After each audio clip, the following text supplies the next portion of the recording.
Bonjour, nous sommes ravis d'accueillir aujourd'hui Maître Youssouf Moawad du barreau de Beyrouth et chercheur patenté dans certaines périodes historiques du Liban, notamment la dernière période ottomane. Bonjour Maître Moawad. Bonjour Antoine, comment ça va? Ben, nous allons bien. Derrière vous, il y a la couverture du dernier ouvrage que vous venez de publier chez Kindle, donc online, En effet. Haïm ou Le destin des inégaux, et qui porte sur cette période charnière, celle justement de Jazzar Pacha, En effet. qu'on voit sur la Sur la photo. natte. Ouais. Et qui a vécu, en fait, qui était contemporain de l'émir Béchir II. C'est exact. Entre 1790 et 1820. Mais sans doute faut-il préciser, votre roman est magnifique, mais sans doute faut-il préciser que c'était avant les Tanzimat ottomanes. En effet, c'est bien avant les Tanzimat ottomanes. Bien avant les Tanzimat ottomanes. Et ça tombe avec l'invasion des troupes françaises de la Palestine et de la Syrie par Bonaparte. Bonaparte ayant pris l'Égypte, il fait une incursion en Syrie pour aller à la rencontre des troupes ottomanes qui s'amassaient à Damas. Et évidemment, il y a la fameuse bataille où il l'emporte, mais il ne peut pas prendre Acre, qui était défendu par Jazzar, appuyé par les Britanniques. D'accord. Mais ce qui est frappant, c'est le personnage Haïm, donc un dafterdar, un trésorier, en Oui. quelque sorte. C'est le trésorier du Pachalik, c'est un trésorier du Pachalik d'Acre.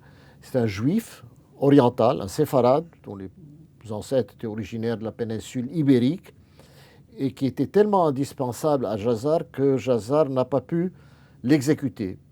Il s'est Il lui a coupé contenté. l'oreille, il lui a enlevé Il lui a l'œil arraché l'œil, il lui a coupé l'oreille et le nez. et le nez. Mais il l'a gardé quand même parce qu'il était Oui. indispensable à la tenue des comptes et à la correspondance avec Istanbul parce qu'il écrivait le turc et qu'il avait des accointances très importantes à Istanbul. D'accord.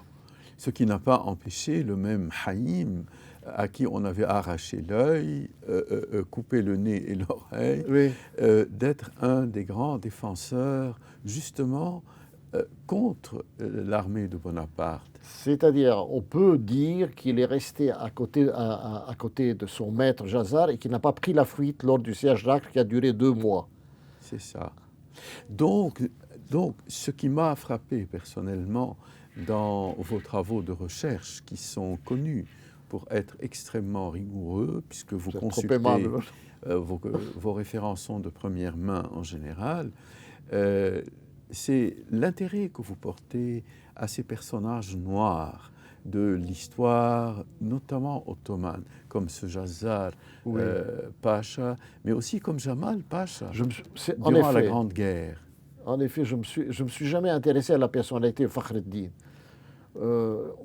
On ne l'a que trop travaillé, Fakhreddin, à mon sens. Pour important qu'il soit, hein, je ne suis pas en train de le dénigrer, mais je trouve que les travaux sont acharnés sur lui. Chacun avait son Fakhreddin à portée de main et a voulu présenter sa vision de Fakhreddin. Je me suis plus intéressé aux personnages noirs, aux sanguinaires. Ahmed Bacha Jazzar, le boucher, Jamal Bacha Safar, le sanguinaire. Et je me suis toujours intéressé parce que pour moi, c'est des énigmes.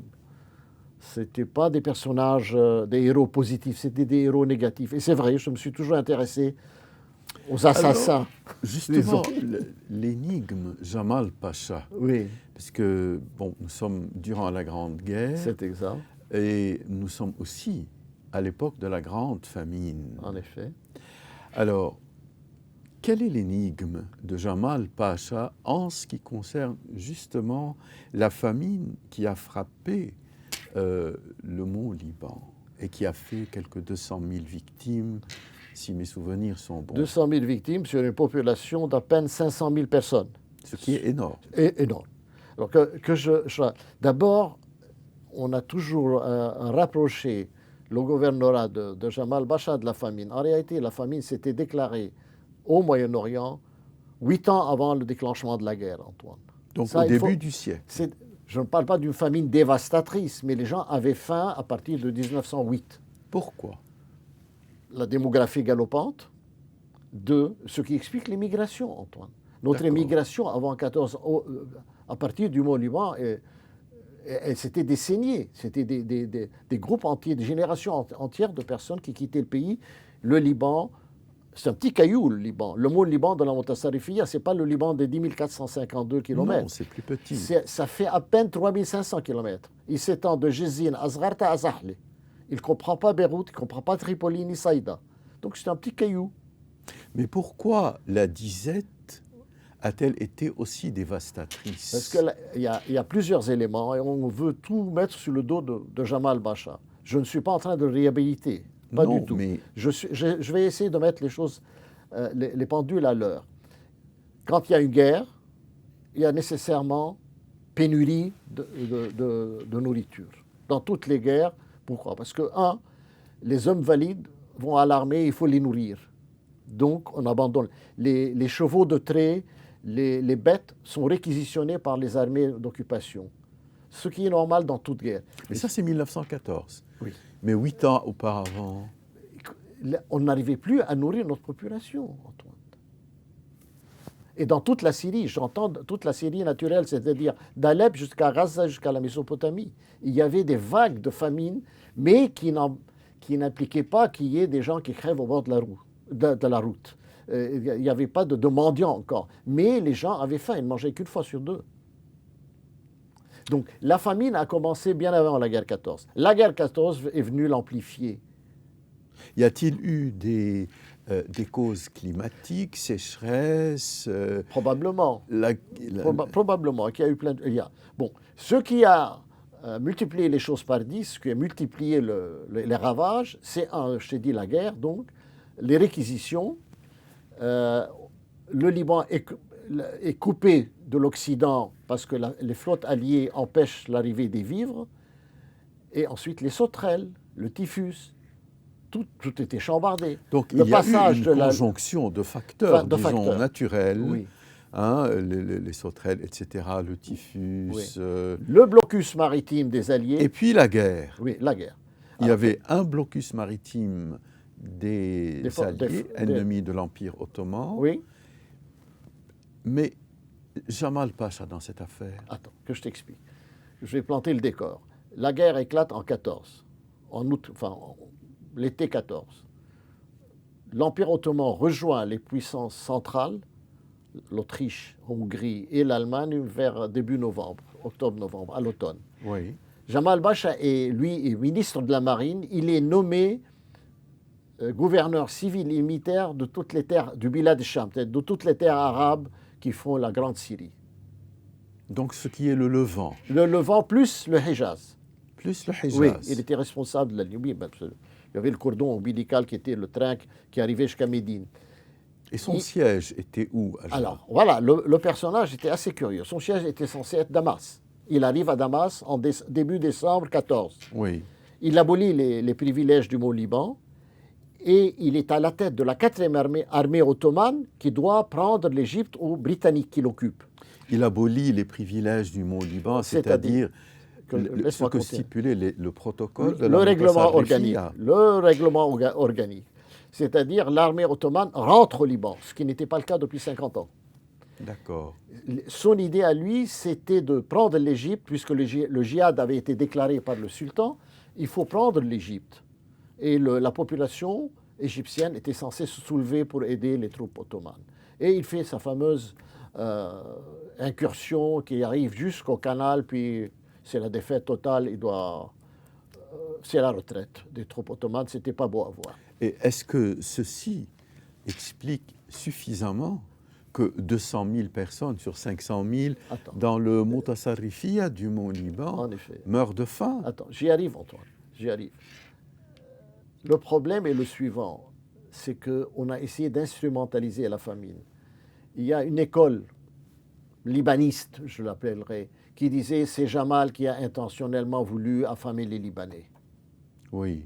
Il y a une autre école qui dit non, c'est l'Occident qui a empêché les navires arraisonnés, qui a arraisonné les navires, détourné sur Alexandrie, il portait du blé pour les pauvres Libanais qui mouraient de faim. Ça, c'est deux théories. Les deux sont fausses. La première dit, c'est les Turcs qui ont tué les Libanais parce qu'ils étaient en majorité chrétiens. Cette théorie est fausse. Sur quoi vous vous basez Sur pour les affirmer la dernières fausseté études. de cette Parce hypothèse? que quand on veut faire un génocide, Antoine, il faut apporter la preuve de l'intention génocidaire. Ce n'est pas le cas. Jamal Bachar n'avait aucune intention de liquider les... Mais le problème est le suivant. C'est qu'on est parti d'une boutade attribuée à Anwar Pasha qui avait dit « Nous avons fini avec les Arméniens par l'épée, nous allons liquider les chrétiens du Liban par la famine. Ça nous coûtera moins cher. » C'est faux. Il n'a jamais dit ça, même s'il l'a pensé.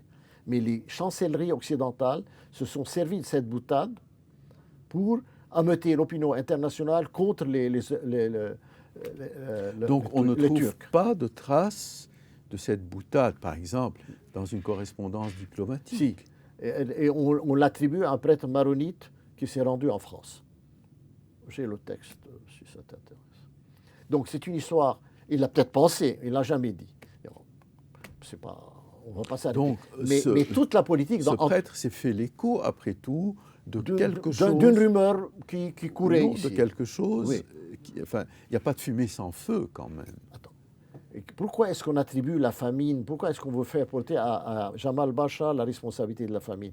Parce que beaucoup d'historiens ignorent que cet homme a décrété au Liban un blocus terrestre. Il a empêché les denrées de rentrer au Liban, les denrées venant de Syrie. Pour tenir les Libanais qui étaient francophiles. Oui. Et les journaux français étaient devenus fous, disaient il y a 15 000 chrétiens du Liban qui vont se soulever contre l'Empire ottoman, etc. Alors, pour tenir ce pays, et ne voulant pas faire une campagne militaire, qu'est-ce qu'il a fait? Il les a tenus en empêchant les denrées de rentrer et en décidant de quelle quantité rentrerait à travers ses amis, les commerçants et les accapareurs. Mais il n'avait aucune envie de voir les Libanais disparaître. C'était pas ça. C'était pas son truc. Mais enfin, ils ont disparu. Ils ont disparu parce qu'il avait coupé les roues. Mais est-ce qu'il y avait une intention génocidaire? Non. Pour que le crime de génocide s'applique, il faut une intention génocidaire et puis il faut éradiquer une population de manière systématique. Ça n'a pas été le cas. Il laissait les denrées rentrer, mais au compte-gouttes, à dose homéopathique. Si on doit plaider quelque chose, et je suis juriste, on ne plaiderait pas le génocide, mais un crime contre l'humanité. Comme ce qui se passe à Gaza. Ce sont les subtilités juridiques. Oui. Toujours est-il que, concrètement parlant, pour ceux qui sont morts, ceux qui ont survécu, et pour surtout la mémoire collective, c'est certain.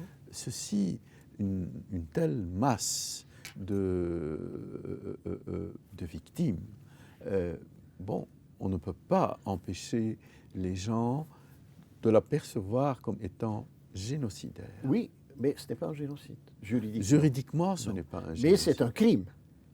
Oui, un crime contre... Il a posté de la gendarmerie à toutes les entrées du Mont-Liban. Ce qui fait que si tu étais à Abda, tu devais payer 3 fois plus cher le kilo de farine qu'à Beyrouth. Tu pouvais te rendre à Beyrouth, personne ne t'en empêchait, mais tu ne pouvais pas ramener des denrées avec toi dans le Mont-Liban. Que je t'explique. Dans l'intégralité de la Syrie, qui était sous le gouvernement de Jamal Bachar, il y a eu 500 000 morts de la famine. Dans le seul Mont-Liban, le petit Mont-Liban, il y a eu 200 000. C'est énorme. La différence est énorme.